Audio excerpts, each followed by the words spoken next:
key. But it is when you say that you know God. For I know my God. For I know God. For I know God. The money that I need. Unajua wakati saa hii tuko wakati ambao tunaelekea kulipa rent kwa wenye wamekodishwa nyumba. Huu ndio wakati ambao tunajitayarisha kulipa rent.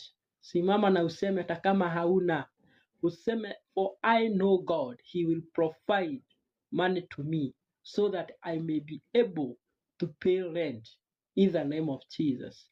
Prophesy for yourself and say, for I know God, nyumba yangu haitafungwa. Kwa kuwa ninamjua Mungu, mimi sitapungukiwa. Kwa kuwa ninamjua Mungu, ni lazima nitashinda yote katika jina la Yesu Kristo. Uko mahali hapo, you are in a certain problem. You are asking yourself, what can I do? What can I do? What can I do to my God?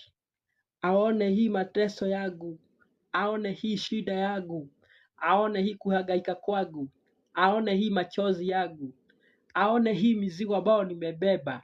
But I'm here to tell you, for you know God, for I know God. Haya mambo ambayo yananisumbua, ni lazima Mungu atachukua nafasi.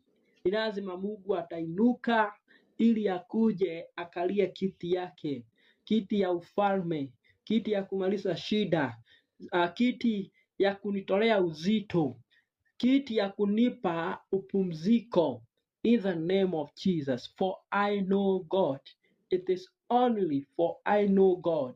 The only, for I know God. Only thing, for I know God. Hiyo ndio kitu ambayo itakuokoa. Hiyo ndio kitu ambayo itatuma hilo jambo unataka lifanyike. If you declare with your mouth, I know God, in the name of Jesus.